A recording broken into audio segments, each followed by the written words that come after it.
Welcome back to another episode of Smack Talk, social, mobile, analytics, and cloud. Today, we're talking a little bit about MIT offering free education. What's the deal with that? But before we get into that, thank you once again for joining Smack Talk. My name is Brian Fanzo, better known as iSocialFans on the Twitters, the Snapchatters, and everywhere else you want to find us. We're recording this live, as we always do, on the Blabbers, but we are changing the date. It's actually a different day we're recording.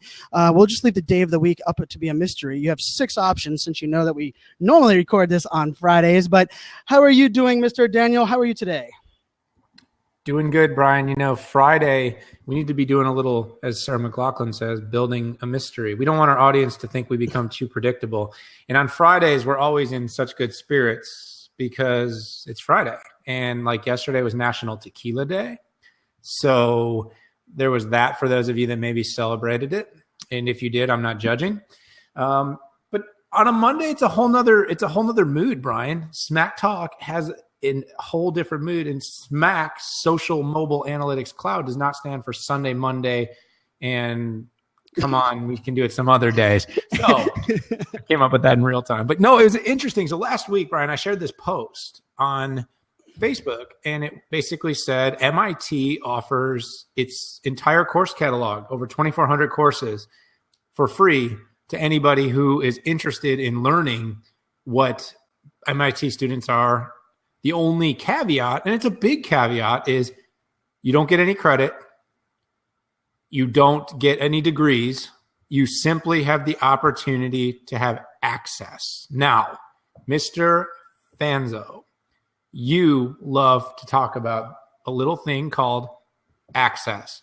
It's about brands giving access to what they're doing, people giving access to who they are. And now big institutions are saying, we can give a little taste of what we do to you, although maybe not for the same reason. It certainly has a good PR ring. It certainly has a good publicity ring. You see a lot of these schools are big schools with big endowments and lots of money. But at the same time, they're saying, Brian, if learning is important to you, if you care about learning the things that the students here on campus are learning, and you're not as concerned about the lambskin and the paper, but you are just thirsty for knowledge, we have something for you. Interesting, isn't it?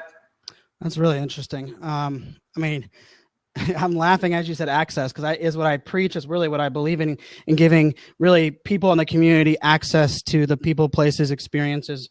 But I don't think I ever put into that context the education element. And I think even before we get into what MIT is doing, you know, for me, college was the best 4 years of my life. I still use so much of what I learned during those 4 years. Unfortunately, almost all the things that I learned from those 4 years never happened inside of 4 walls known as Radford University, where I went to school. It was what I learned as a person, as a president of my fraternity, as a captain of my ice hockey team, in the idea that I had to, juggle multiple things. I worked at a help desk for Dish Network overnight. It was fast paced. I also learned what I was very not good at, which was some of that time management and things that college afforded me. I'm still really good friends and have some mentors in my life that are still from my days in college. So I look at so much of this from an interesting take, because I, for the longest time, believe when you get into the real world, and it's not even called the real world, when you get out of high school and you're working for a company, I believe it is just as much responsibility of the employee as it is the employer to provide training for an employee's success. I don't care if it's success outside of the workplace, but also even the success in their day-to-day job. Because I think so many times we'd look at the employer and say, they didn't train me on this, that's why I didn't get ahead, or I didn't know this technology. Well, last time I checked, we have that access and availability to us today. And if you want to stay the same, don't worry about educating yourself. Just don't worry about that. But if you want to get ahead in life, you're going to have to put in extra hours. You're going to have to work. I mean, I firmly believe YouTube University is what got me to where I'm at today, because I took a job in cybersecurity with 0 courses in cybersecurity, 0 classes in cybersecurity. The only thing close that I ever had in anything cybersecurity was an entry-level web design course that also talked about how to code with in the context of being a little bit more closed-minded. You have to limit the arrays in your code so there wasn't as many holes for people to kind of get into. But that was the only courses I took, and I ended up working in cybersecurity for 9 years in the Department of Defense, and growing my career. And all of that was because of the access that I had to resources and tools and information via YouTube. So now if you flip this and say, okay, some of the Ivy Leagues, some of the big names, I know we're recording this live and some people have brought up Harvard's doing it, Stanford's doing it as well. Does that level of education what I would want to have access to without having the degree? Because let's face it, for me, the check mark was really why I went to college. I mean, I remember thinking of it going, no one in my family had ever gone to college on my dad's side of the family. And so I thought, this is something I want to do and I want to accomplish that. But looking back at it, so much of what I've learned for my success today was everything I learned, I'd say 2003 on after I left college. But what are your thoughts there on that, Daniel, first? And I think we'll get into this. There, Brian. So I'm a graduate school professor. I'm an MBA. I have a master's degree. I got an undergraduate degree. I'm a huge advocate for education. However, I want to challenge you that in the future, and not the so far distant future, the ability to stop and go to school to learn how to do a job or a task is going to become trivial, old, and unsustainable. That the way we actually learn in this country, the way we do education in this country does not work. Now, that's not to say, it's not an episode on the flaws of education. I'm not an expert in primary and in elementary education. But what I'm saying is from the time you enter the job force, this whole idea of stopping and for a prolonged period of time learning and then going back to work is dying. It is going to die. Because here's why. You mentioned this, Brian. You have grown your entire career. What you do today, a social media or tech evangelist, what you do as a social influencer, as a FOMO technology products, you learn everything following the new rules of learning, the new game, which is you use it until you figure it out, and then you become an expert at it because you're willing to put in more time, more hours, more commitment, and then you share your knowledge with people, and then they use your knowledge. They'll read your blogs, they watch your videos, they learn the shortcuts to do it, and then you move on to the next thing. And that's the speed, the expediency that we need to quickly learn a new task, a new idea, a new strategy, implement, and then move forward. Because by the time we've learned it, it's already becoming outdated. So there was these videos a few years ago called Shift Happens. I didn't say shit happens. I said shift happens. Well, then I did say shit happens. But the point is that in these little videos, it talked about the progress of tech. And it talked about, if this was like 5 years ago, Brian, if you went to college to get a 4-year computer science degree, that by the time you entered your third year, the information that you learned in your first 2 years had already become obsolete. So guess what? 5 years later, that velocity, that law, that exponential curve that learning is on has only gotten faster. So that education becomes even less valuable. So my philosophy is that we have to find ways to incorporate self-driven learning, and that people who are willing to adopt that learning, people who are willing to learn new things, try new things, fail fast, learn fast, share their knowledge, and gain their knowledge through social and digital mechanisms will actually be the ones that are going to see the greatest levels of success in an age where companies can no longer afford to train and educate their people the way they once did. And you certainly won't be able to afford to spend 2 or 4 years getting a specialized degree unless you were in a very small percentage of professions. Wow. So this is interesting because I just talked about the idea, and I love where you went there, because I talked about the idea that, what I learned in the classroom is not really what I believe I'm leveraging today. And I did, so much, and I'm that example that you provided. I spent 4 years in college with a web design concentration and lost jobs to people that never went to college for web design, because what I learned in web design was no longer being implemented in 2003. They went to Fireworks, they went to Flash, right? Like they literally changed that entire piece. And I was actually behind the curve when I got out of college those 4 years. But let me flip this back. If someone doesn't have that time to get, the 4 years, I won't even say maturity, because I question, I'm a Toys R Us kid today still, so I'm not sure about the maturity element. But what I learned as a person, as a man, as a friend, as even a leader in the roles that I had in those 4 years at college, I wouldn't trade them for anything. I mean, when I work with people, I talk about a lot of stuff with working with the digital dinosaurs, people that are older than me that weren't born with this technology. So much of that was rooted in the fact that I was a president of my fraternity my sophomore year in college. I had to figure out how to manage and get along with people that were juniors and seniors, and I had no choice. It was forced upon me. So I look at that skill set as something that was massively important for my growth today. So my question to you, back to you, Daniel, is if we don't have the time to pause, and I agree with you, where does the post high school to, let's say, the 10 years after high school, where do you get that trade? Where do you get that, even the entrepreneur mindset? I mean, you have an MBA, that entrepreneur idea of self-motivation, leadership, doing things on your own, living and dying by your own success and failures. Where do you learn some of those things during those years of 18 to 24 if you're not pausing it and going to college? Because that kind of scares me a little bit. If I didn't have that, I'm not sure of my career success looking back. And I think to make the blanket statement, you don't go to college is probably a little bit too aggressive. But I think the idea that you simply go to college and you don't do anything else is becoming an outdated ideology, right? There are certain things you could learn in school by taking classes, being part of a fraternity, playing a sport, for instance. You did all three. I did all three of those things. You built teamwork, you built camaraderie, you built loyalty, you built, the understanding of the importance of acquisition of knowledge. But we also learned a lot of old school things, right? How many tests did you cram for in college, right? I remember cramming for foreign language tests, psychology tests. I can't remember any of it because that simply isn't correct learning, right? It isn't the way people need to learn. Things we memorized throughout our years of school, we don't remember much of any of it. There are a few things, right? Maybe like states and capitals, basic times tables. But overall, most of the history we memorized in class. Do you remember Roman history?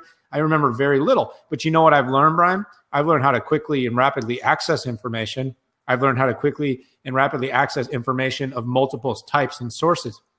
I've learned how to understand the data and the abundance and the potential of data in abundance, to use that to not only gain information to support my biases, which during election time, it's a very interesting topic, right?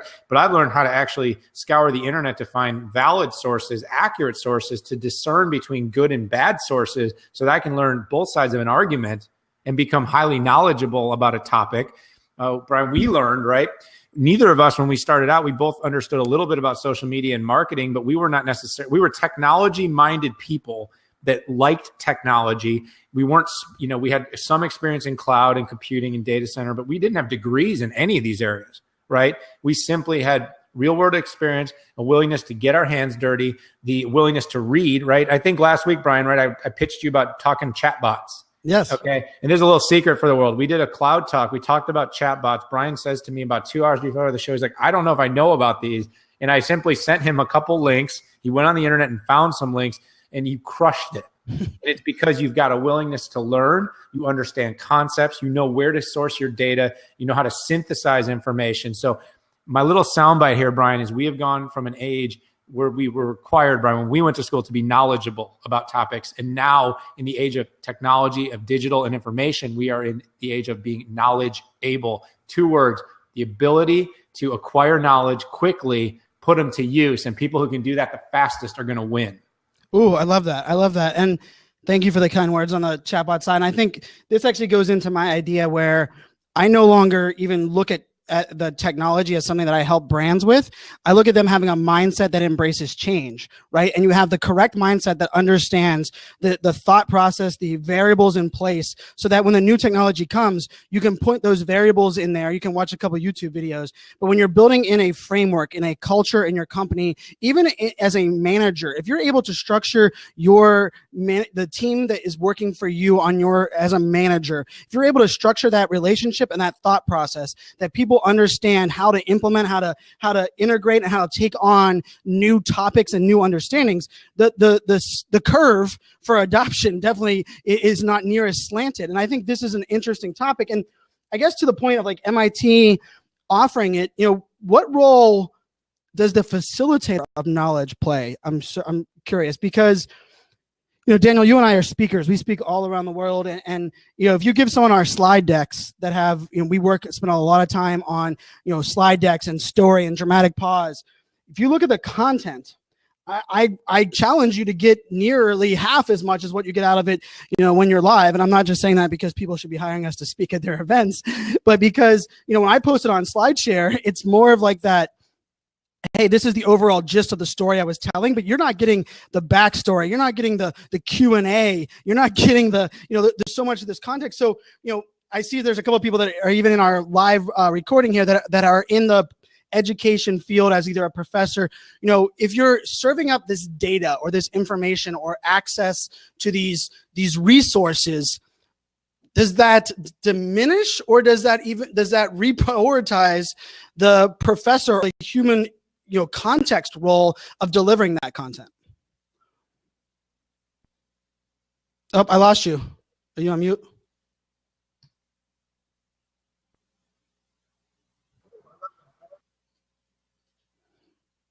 And we pause for station identification here on Smack Talk Radio. Smack Talk Radio. Sorry, guys, listening here. Daniel just lost a little audio there for a second. Now. We are back. We are cooking with gas. All right, 3, 2, 1. So you could take a third-year music theory class, right, and classical theory, and study and analyze Mozart. It doesn't mean you can sit down at the piano and play, right? You could have access to fourth-year biology for a med student, and you could aggregate, learn, obtain the knowledge, read the content. Doesn't mean you can fully synthesize, understand it, put it into use and into context. The idea itself that education and accessibility to it solves all the world's problems is totally wrong. But I think there's an underpinning here. There's an underarched consideration that people need to make here. It's that self-driven learning is going to separate the achievers from the masses. It's understanding that there's too much abundance of information that can be used. There's access to information, and the ability to apply it is power, right? It's like hustle can't fix it without aptitude, okay? You can't just hustle hard without knowledge. So what I think is happening here is we've been given access to that knowledge. We've been given access. So if you are something you're passionate about, and you can couple that passion with effort and velocity and application into your job, we have more ability to grab this information and use it to our advantage. To be able to say, I've taken 2 years of political science courses from MIT, and no, I didn't get credit, but I took every test and I read every textbook. If you can show people that you've been able to digest that information and apply it, you will make a strong impression on people. In fact, I think it's rare these days for people to actually have deep knowledge and to still take that very serious because of what I said earlier. Everybody now lives off of that Google plan, Brian. I'm just going to look everything up. But they're even looking it up and reading it and being able to answer the question doesn't mean you're able to think about it. Reading, learning, investing in yourself gives you the ability to think about things critically, to quickly speak to them. A lot like what we do on our shows, Brian. We don't just talk about cloud and read bullet points off of a white paper, right? We read this crap and we figure out what it means. And our goal with these shows is to bring the people, the community, the ability to understand what cloud, what mobility, what big data, what social means to them in words that make sense to them. And that's the hardest thing to do today. So that's my feeling, Brian, is that it's power. Knowledge has always been power. People say now in the age of Google, it's not powerful because everybody has it. But I don't believe it's about having the information anymore. It's about how you apply the information that's going to separate, those that come out of this fourth industrial revolution as the winners and those that come out as losers. No, that's a very interesting take because I think, like I always talk about the rate of change today and how people adapt to the rate of change. And, there's lots of people that preach the idea that, when you're hiring somebody, you don't really hire them for what they did. You hire for them for what they can do today and what they will be able to do tomorrow. And I'm sure, Daniel, you've heard it a lot. I mean, Daniel, you've written multiple books. You blog on multiple sites a week. And I mean, I get it probably weekly when someone says, Brian, why are you live streaming and sharing all of these tips and tools? Why did you build a strategy live on live video when you're giving away all of the information? You're giving away everything. Why would someone hire you? And for me, I'm not scared of people having the same information as me, because I know that I provide additional value for what I have to offer as me myself. But I will say, plenty of people have taken that information and went and implemented it and been fairly successful with it. So I think there is that caveat that is not only, understanding what your goals are, but if I look at this open, source software, or really what we're going to call this free education, free access to information. I love the idea that in today's day, and yes, you can Google everything, but just like not only is not everything on Wikipedia true, but just because you can Google it and read it, can you actually take that, consume it, and implement it? I doubt that. I mean, look at technologies that are out there today where we have app developers, where anybody can be an app developer to develop your own mobile app. But how many mobile apps are good that are by teams of developers? Very few. So just because you have the information and the access and the ability to make a mobile app today doesn't really mean that you're going to be doing it great, or be able to implement it in some kind of timely fashion. Or that you even understand what your community wants, or that you're not simply just doing it because you're checking a box like so many people do with their digital strategies. Brian, this isn't so new, but you've heard of a guy named Warren Buffett, right? Everybody else? I have. I once or twice. Yeah, he's pretty well known. And so there's an old kind of wives' tale, and I don't know if it's documented or not, but that he's commonly said that he would be happy to write his entire strategy playbook down and leave it on the seat of any airplane, and all of his trade secrets and everything about his business that he does that's unique. And he says he's not afraid of it.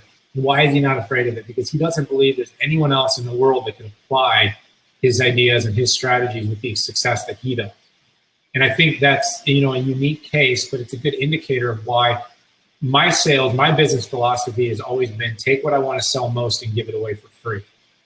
And that's what I've always done in content marketing. That's what I've always done when I've written books. That's what I've always done when I'm on these shows, is I'll share everything. And then I challenge you. If you think there's no more value than what I've put on air here to hire me, then don't hire me. Then take what I've said here and put it to use. But there's enough people out there that say, this is only a tip of the iceberg. And that's like what learning is. You can never be done learning. You can never be done. You can constantly gravitate towards what's next. And I think in your field, in any field, whether you're in social media and digital marketing, whether you're in cloud, big data computing, I see someone with a lawn care or, a title out in the crowd here. And my point is, it doesn't matter what you're doing. You can continuously grab knowledge in any field and become better by understanding little nuances. And that's what's so powerful. So you open courseware, it doesn't matter if you get from Stanford or from Harvard or from MIT. It matters that, are you the guy that's willing to go on YouTube and say, I want to learn how to play the piano, and I might have read about Mozart, but right now I'm just going to learn how to play chopsticks. And tomorrow, though, I can move on from playing chopsticks to playing Christmas songs. And it's just step by step. And all of a sudden, you just keep acquiring that knowledge, and you keep committing to learning and understanding that learning is a never-ending process. And you come out the other end, and you're going to be better than the rest of the people who are simply just sheep that are going to look things up, right? And then regurgitate it and spit it back out. No, I love that. Now I'm gonna flip this back on you a little bit, just from a stem. We're both dads. You're a brand new dad of your first little guy, the first boy to enter the Smack Talk family. We had 5 little girls between the two of us, and now there is a little boy named Matthew that has joined the Smack Talk family side there. So I'm gonna you have teenage daughters, or one is a teenager and one that's soon to be a teenager. Yeah. When they're let's say they're junior and senior in high school, and they're contemplating, there's little Matthew being showed on the screen. If you're watching it live, so you even get baby pictures on Smack Talk. Look at that. And if you're following Daniel on Snapchat, which you guys should be following him on Snapchat, you can get some of that access to that part of the daddy life. But Daniel, your daughters, they in high school, getting out of high school, is the 4-year degree where they're going to go? Is they maybe a 2-year degree and then 2 years of learning and leveraging open source? Is it no degree and come back once you figure out what the hell you're going to do? What is Daniel Newman, the dad, advising? Because I think this is where we put money where our mouth is. My money is, at this point, I still don't think societally you can be successful or as successful without the degree unless you have that purebred entrepreneurial hunger. And I don't think it's changed from ages ago. However, I will say that I believe it's not about what they learn in college. It's going to be simply that they check that box. I think society still has its rules and they're not ready to be broken yet. But I believe that learning needs to change. I can't remember who gave it, the TED talk about why education. Oh yeah. I listened to that one again the other day. Gosh, I got to think of his name. We got to put it in the show notes. Yeah, we'll put it in the show notes. But the idea that we need to apply learning while simultaneously doing. Companies need to have learning systems that are like universities. Learning management systems are going to become more important than ever before. Yep, there it is. That's why having community rocks. Thank you, Sunday. Sir Ken Robinson. It's an amazing TED talk, and you have to watch it. But he basically talks exactly to the problem with. And the title was "Do Schools Kill Creativity?" For those of you that don't want to even look at the show notes, so I just Googled that because we have access to Google. So we got the name from the community. I hit Google, and then I hit the link, and now we have it. Schools have many limitations, Brian, and limitations should inspire, not kill creativity. So it's an interesting debate. But nevertheless, I think until society is ready for a new type of learning, we're sort of forced into it. It's like old school. Because in my heart, I look back and I say, was my education specifically influential in any part of my career? And as much as I'd like to say it was, I'm not so sure. Like I said, the social aspects of learning, the competitive of playing a sport, but the coursework, I can't say for certain that it really made a big difference. My MBA was fun, and I did it while working, and it was far more valuable. Far more valuable because I went to class and then I applied it in work the next day. And I think the problem is you almost need to go work first. Like, this is almost a different topic, but you almost need to go work for like 2 years or 4 years out and then go to college and do it while you're working, because you don't appreciate knowledge. You're so learning, and you're so tired of going to class and taking tests and reading and memorizing because they don't understand that that's not what you're going to need to apply. I never yell at an employee for, oh my God, did you look that up during our meeting? Like, look it up during the test. Take an open book test. It's about ability to access the knowledge. And then maybe the teacher could be pressured to say, hey, ask a question that says, can the student apply the information? How about that? Let's try that. So I'm not trying to rag on schools, because it's systematically broken. It's systemic. But what I will say is that I wouldn't send them because I believe it's the greatest way for them to become more intelligent or acquire knowledge. I will send them because right now I don't believe they can be successful in a society where checking that box is still a critical differentiator.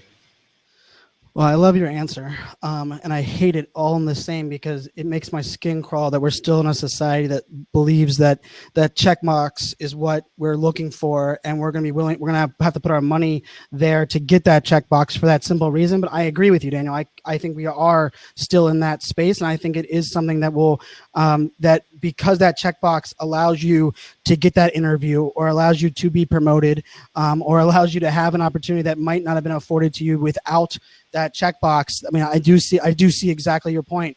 It's just crazy to think about the money, the years of our lives. And to your point about working, I mean, I worked, the first job I got out of college was a web design job. I hated it. I quit. I took a Christmas hired job to be a UPS driver, and I ended up getting hired on to be that UPS driver. And then a year into it, I realized that it was going to take me 9 years or 7 years to get a job in IT because it was only available based on your years of service. You couldn't even qualify for that to apply for that role in that company until years of service. And I remember that struck me with such an accord that it drastically changed my path. But imagine if I would have found that out, if I would have got those life lessons and then went back to college. Wow. That might have had actually a huge difference in how I looked at college, I remember complaining about 7:30 class times and 4:30 p.m. class times.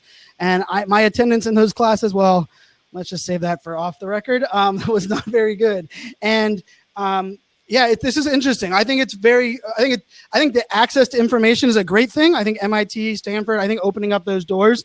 The question I think also we don't know the answer is when does society stop looking at the checkbox as something that's needed? And then B, can we start testing and understanding with access to additional information that is actually at a higher level, higher standard of information? How much more successful will we be? Or is the rate of change so fast that even that higher level education or information, access to information still is too hard for us to consume? And by the time we consume it, it's too late, right? That's something that I still think is a very interesting debate because like you said, being the fact that you're living on the bleeding edge, yes, that's one thing, but the rate of change is like nothing we've ever seen before. And by the time you get out of 4 years, what you planned on studying that first year was probably no longer even implemented in society. So very interesting debate, Daniel. So I love the topic. You threw this at me. I was very interested to see where the two of us would go on it because we both have even different, we have different educations as ourselves. We have different approaches to it.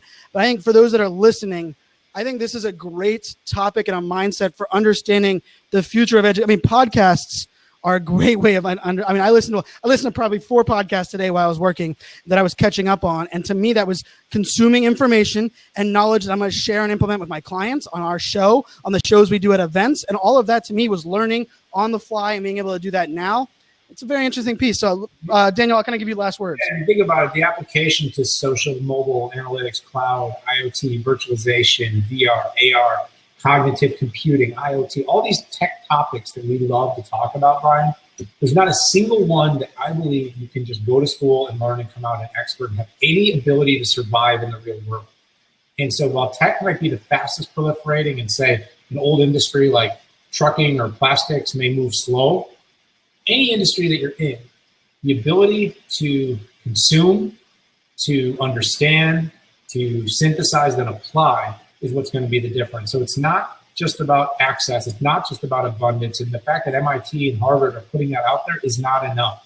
But for anybody out there, the idea that you're done learning, the idea that you've mastered your trade, the idea that you know all that you need to know to do your job is going to put you out of your job. And I know that might be a little fear-mongering, a little drama. Some people don't like that I do that, but that is the reality of our situation, Brian, is I will be successful in this.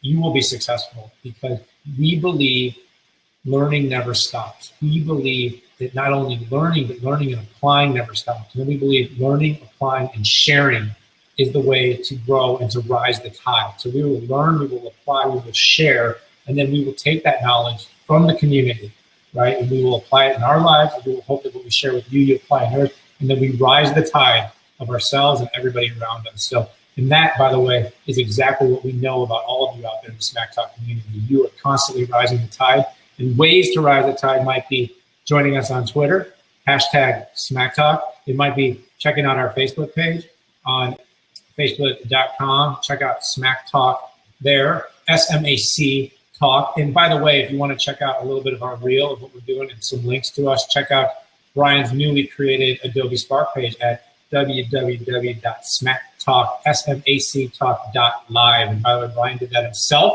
self-taught, self-learned, and kick ass. Thank you, my friend. Yes, I love it. This is a great topic, great show. Thank you guys so much for tuning in that watched it live. If you're listening to it in your earbuds, we would love for you to share it to social. You don't even have to put your comment if you're afraid to, make a statement. I would love to know, we would love to say thank you. We would love to reach out to you and really just, we appreciate our viewers, our listeners that show up and download our shows every single week. We are truly, blessed to have you guys around to keep us doing this, talking cool topics. So with that, I feel like I learned a lot. Hopefully you guys did as well. And we will see you on the next episode of Smack Talk. Cheers.